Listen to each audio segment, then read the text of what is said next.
Good evening lakay. Ito, kain tayo ng hapunan. Pero bago tayo mag-pray, bago tayo kumain, mag-pray muna tayo. Lord, maraming salamat po sa biyayang ito. Magbigay sa akin ng kalakasan, kagalingan at mumula iyo, Panginoon. Panginoon, bigyan mo rin po yung mga taong walang pagkain sa pagkain na nila para makakain din sila ng maayos. Muli, Panginoon, sa iyo ko na po ibinabalik ang muling.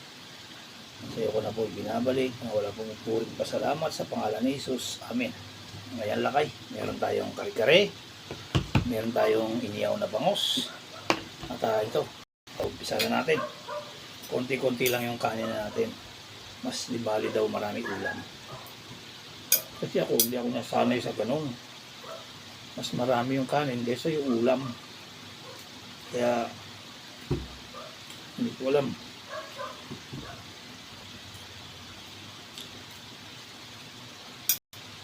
Sarap na itong iniyaw na bangos.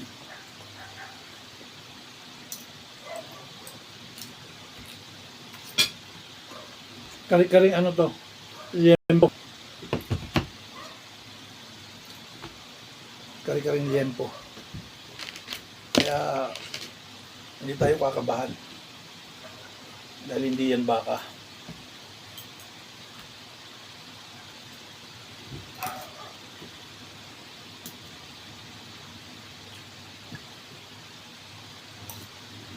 Kakabahan tayo dun sa nilagay nila na ingredients niya.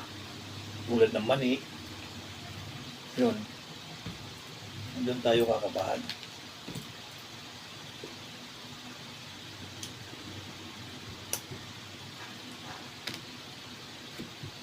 Kaya sabayan nyo na ako, walang aya.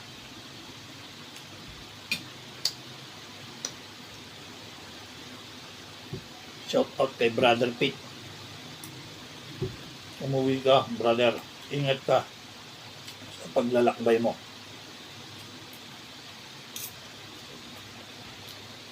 Dalangin ko iligtas kang makarating sa iyong pamilya.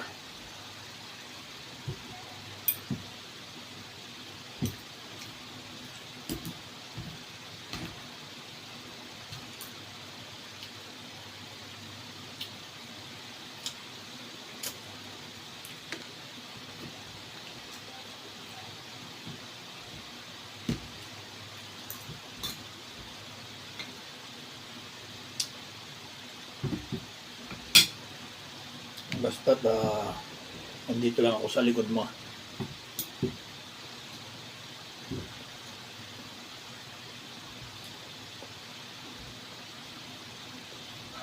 Lahat ng handikain mo, suportahan ko, brother.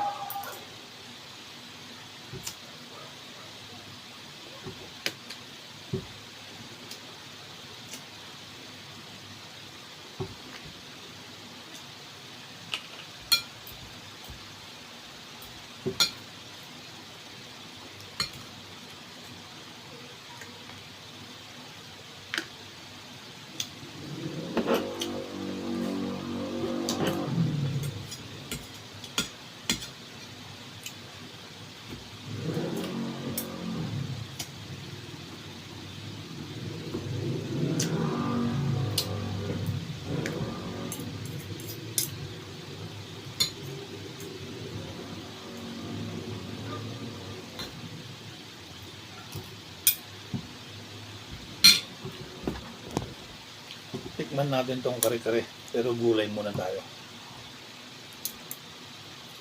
May bagong dito pala ako dyan, no? Hindi ko pa nabubuksan. Barnipias na bago.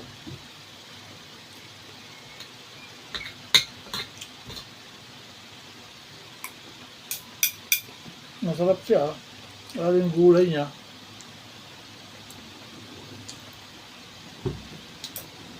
Gulay niya yun.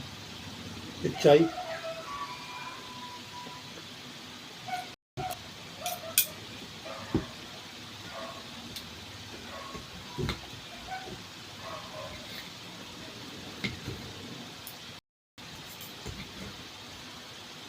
pala ay kari-karing bagnet. Kari-karing bagnet. Binigay sa atin to kanina eh.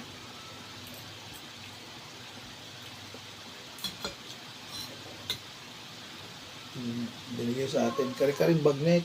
Sarap siya.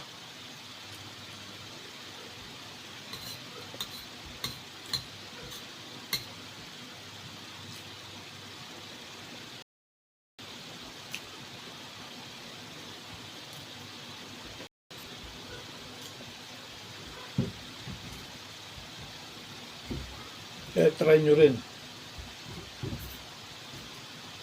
Bumili kayo ng bagnet. Lutuin nyo rin kare-kare.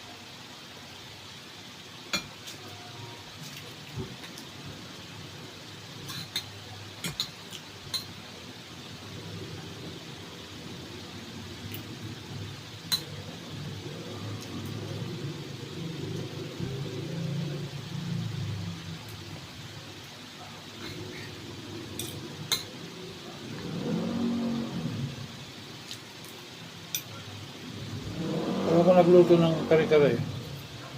Yung maraming peanut butter. Hindi naman siya marami. Yung katamtaman lang din.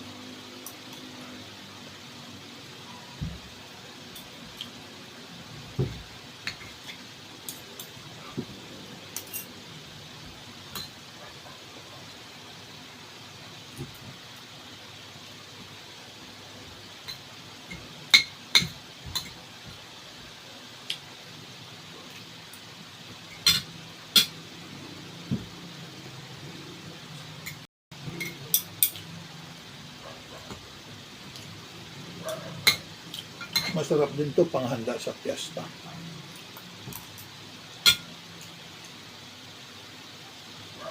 Bagnet kare-kare.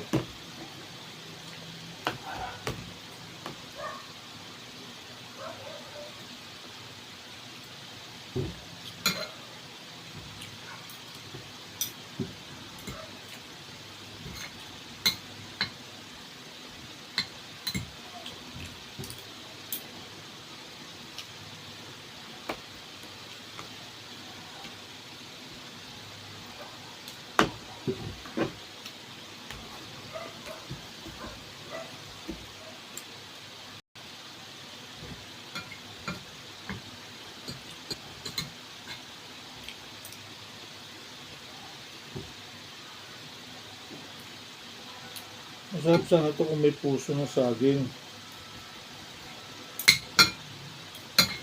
Wala siyang puso.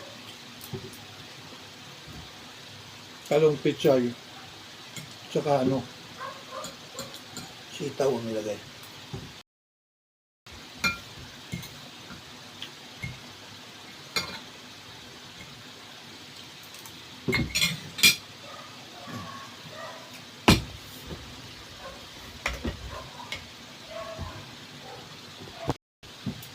Ay nalakay. Hindi ko natira yung buntot ng gilid to banda. Matinik na. Hindi niya binunlis yung buntot. Gitna na lang talaga tinanggalan nila. Ayan.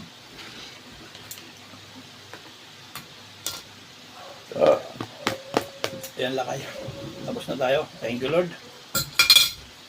Meron pang kare-kare na ilang piraso to. Sa 2, 3.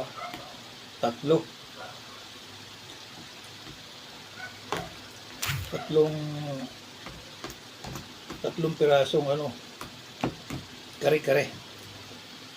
Ang sarap siya. Ba mamaya mag midnight snack ako.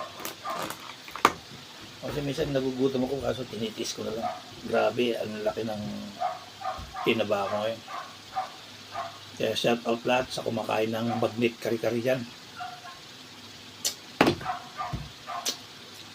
Ano lang to, bigay lang kasi sa atin. Dahil marami tayong natutulungan at marami tayong may nagbigay sa akin. Sabi ko, wag na kasi nag-iisa lang ako. Dahil wala yung mga kaibigan ko. Kasi nandito lang ako sa boarding house kasi. Kaya sayang. Kaso, sir, para sa'yo talaga to. Pinuntan ako. Sabi ko, sige, Talapin ko yan dahil grasya yan. Kaya hindi ako tumanggi.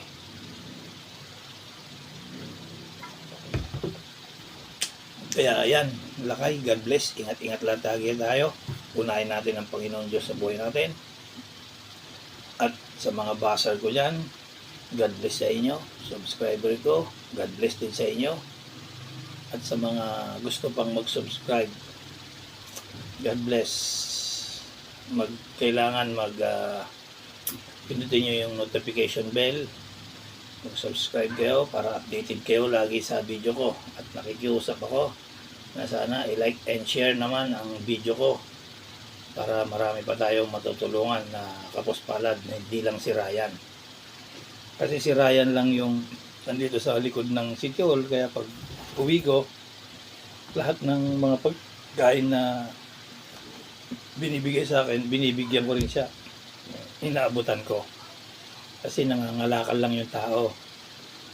Buti na lang kung makakakain sila ng masasarap na pagkain kagaya nito.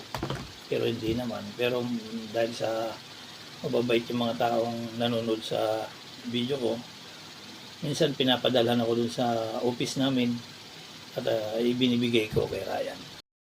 Shoutout nga pala si Brother Ricky na taga-engineer architect department.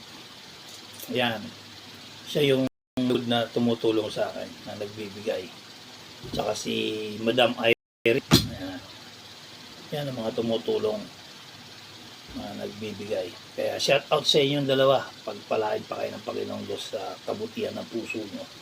O yan lakay. God bless. Ingat-ingat lagi tayo sa susunod ulit na vlog natin. At mag-subscribe. And God bless sa inyong lahat.